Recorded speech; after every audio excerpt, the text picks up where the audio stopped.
پوری دنیا میں ایک بڑا افسوسناک واقعہ پیش آیا ہے۔ روس میں دہشت گردی ہوئی ہے اور ایک فیسٹیول تھا، وہاں پہ دہشت گردی ہوئی جس میں 100 کے قریب جو لوگ ہیں وہ وہاں پہ جاں بحق ہوئے اور داعش نے اس کی ذمہ داری قبول کر لی۔ قانون نافذ کرنے والے اداروں نے کچے کے علاقے کے ڈاکو کے خلاف گرینڈ آپریشن کا فیصلہ کر لیا ہے۔ کے پی کے میں پیپل پارٹی اور جے یو آئی نے مشترکہ الیکشن لڑنے کا حتمی فیصلہ جو ہے کر لیا ہے۔ دونوں جماعتیں مل کے پی کے میں حکومت بنائیں گی۔ میاں نواز شریف عمرے پہ جائیں گے جہاں ایک بڑی بیٹھک ہوگی۔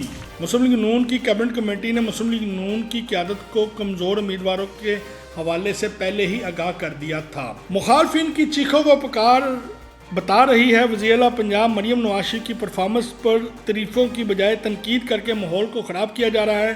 بسم اللہ الرحمن الرحیم۔ ناظرین، میں ہوں آصف وڈ اور آپ دیکھ رہے ہیں ایمرالڈ نیوز۔ تو جیسے کہ ناظرین آج آپ نے دیکھا ہوگا کہ پوری دنیا میں ایک بڑا افسوسناک واقعہ پیش آیا ہے۔ روس میں دہشت گردی ہوئی ہے اور ایک فیسٹیول تھا، وہاں پہ دہشت گردی ہوئی جس میں 100 کے قریب جو لوگ ہیں وہ وہاں پہ جاں بحق ہوئے اور داعش نے اس کی ذمہ داری قبول کر لی۔ قانون نافذ کرنے والے اداروں نے کچے کے علاقے کے ڈاکو کے خلاف گرینڈ آپریشن کا فیصلہ کر لیا ہے۔ کے پی کے میں پیپل پارٹی اور جے یو آئی نے مشترکہ الیکشن لڑنے کا فیصلہ کر لیا۔ میاں نواز شریف عمرے پہ جائیں گے جہاں ایک بڑی بیٹھک ہوگی۔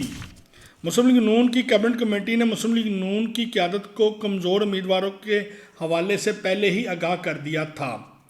مخالفین کی چیخوں و پکار بتا رہی ہے مریم نواز شریف بہترین کام کر رہی ہے۔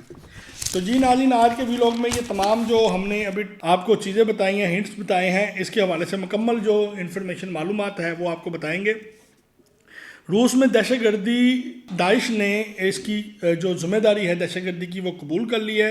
دنیا ایک نئی جنگ کی طرف جو ہے وہ جا رہی ہے۔ پاکستان نے بھی اپنی رجیم تبدیل کر کے روس، چین، ترکی، قطر، ایران اور عرب امارات کی لابی میں چلا گیا ہے۔ پاکستان روس کی حمایت میں کھڑا ہو گیا ہے اور اس حوالے سے وزیر اعظم پاکستان میاں شہباز شریف نے کھل کر روس کی حمایت جو ہے اس میں بول پڑے ہیں اور انہوں نے کہا کہ ہم اس افسوسناک واقعے میں جو واقعہ ہوا ہے اس میں روس کے ساتھ کھڑے ہیں اور روس کو جہاں بھی پاکستان کی ضرورت پیش آئے گی پاکستان کے شانہ بشانہ کھڑا ہوگا۔ قانون نافذ کرنے والے اداروں نے کچے کے ڈاکوؤں کے خلاف گرینڈ آپریشن کرنے کا فیصلہ کر لیا ہے۔ ٹیمیں تشکیل دے دی گئی ہیں۔ کچے کے ڈاکوؤں کی آئے روز وارداتیں اور لوگوں کو اغوا کرنے کے بعد ویڈیوز اور بھاری اسلحے کی نمائش کے بعد پولیس اور قانون نافذ کرنے والے اداروں نے بڑے آپریشن کا پلان تیار کر لیا ہے۔ عوام میں بڑی بے چینی پائی جا رہی ہے کہ کچے کے ڈاکوؤں کی آئے روز فیس بک، ٹویٹر، انسٹاگرام کے اوپر ویڈیوز آتی ہیں جہاں پہ وہ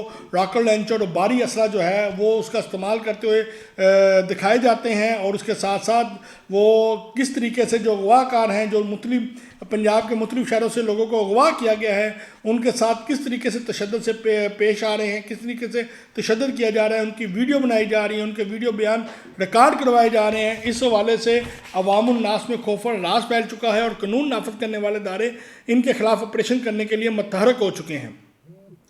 کے پی کے میں پیپل پارٹی اور جے یو آئی نے مشترکہ الیکشن لڑنے کا حتمی فیصلہ جو ہے کر لیا ہے۔ دونوں جماعتیں مل کے پی کے میں حکومت بنائیں گی۔ دونوں جماعتوں نے مل کے ضمنی الیکشنوں میں کے پی کے میں جو ہے الیکشن لڑیں گی اور کے پی کے میں آزاد امیدواروں سے رابطے شروع کر کے اپنی تعداد پوری کرنا شروع کر دی ہے۔ امین گنڈاپور جو اس وقت کے پی کے وزیر اعلیٰ ہیں، ان کے خلاف ان کے جو ارد گرد کے جو دوست ہیں جو پی ٹی آئی کے ہم خیال تھے وہ بھی ان کی پالیسی کے حوالے سے اختلافات رکھتے ہیں اور اس حوالے سے اب ان کے اختلافات جو ہیں وہ پارٹی کے اندر ہی کھل کے سامنے آنا شروع ہو گئے ہیں اور یہ بھی کہا جا رہا ہے کہ ضمنی انتخابات کے بعد کے پی کے میں جو گورنمنٹ ہوگی وہ جے یو آئی اور پیپل پارٹی کی مشترکہ گورنمنٹ ہوگی۔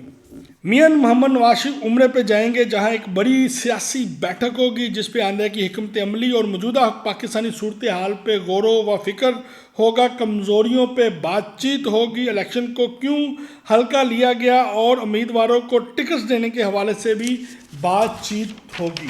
مسلم لیگ نون کی کیبنٹ نے مسلم لیگ نون کی قیادت کو کمزور امیدواروں کی پہلے ہی نشاندہی کر دی تھی۔ یہ بڑی اہم خبر آئی ہے اور ذرائع نے بتایا ہے کہ جو کیبنٹ تھی جنہوں نے مختلف جیسے کہ ساہیوال ڈویژن تھا، گجرانوالا ڈویژن تھا، سرگودا ڈویژن تھا، راولپنڈی ڈویژن تھا، ملتان ڈویژن تھا، ڈی جی خان ڈویژن تھا، بہاولپور ڈویژن میں ان لوگوں کی ایک ٹیمیں تشکیل دی گئی تھی جو ان کے انٹرویوز امیدواروں کے کر رہے تھے، ان کی علاقائی صورتحال سے آگاہ کر رہے تھے۔ انہوں نے پاکستان مسلم لیگ نون کی اعلیٰ قیادت کو پہلے ہی آگاہ کر دیا تھا کہ جن امیدواروں نے اپنے ساتھ اپنے زیب و کاب اور بیوی بچوں کو ٹکٹ دلوائی ہیں اور اس کے ساتھ جن کو ٹکٹس نہیں ملی انہوں نے مخالفین کو سپورٹ کیا تھا، اور ان کی اپنی پچھلی ریپوٹیشن جو تھی وہ بڑی ویک تھی، عوام میں رابطے نہ تھے، اور ایک ایسا سلسلہ تھا کہ عوامی حلقوں میں ان کو بری نظر سے دیکھا جا رہا تھا، ان کی ریپیوٹ اچھی نہیں تھی، ان کی شہرت اچھی نہیں تھی، جس کی وجہ سے جو کئی رہنما جو تھے وہ آزاد امیدواران جیت گئے، اور کئی رہنماؤں نے جن کو ٹکٹ نہیں ملا انہوں نے آزاد امیدواروں کو جو ہے وہ کھڑا کر کے ان کے مسلم لیگ نون کے امیدواروں کے مقابلے پہ آزاد امیدواروں کو کھڑا کر کے ان کو الیکشن ہروائے۔ مسلم لیگ نون کی اندرونی کہانی جو ہے وہ کھل کے سامنے آ چکی ہے۔ مخالفین کی چیخوں و پکار بتا رہی ہے وزیر اعلیٰ پنجاب مریم نواز شریف کی پرفارمنس پر تعریفوں کی بجائے تنقید کر کے ماحول کو خراب کیا جا رہا ہے۔ مریم نواز شریف بھی جواب دینے کی بجائے کام پہ کام کرتی جا رہی ہیں اور جلتی پہ تیل کا کام کر رہی ہیں اس وقت، اور 25 دنوں میں 30 منصوبوں پر کام شروع کر کے وزیر اعلیٰ پنجاب مریم نواز شریف نے منفرد ریکارڈ قائم کر دیا ہے۔ تو اس کے ساتھ ہی ناظرین اپنے میزبان محمد آصف بٹ کو اجازت دے اور ہمارے ٹی وی چینل کو سبسکرائب کرنا نہ بھولے۔ پاکستان زندہ باد۔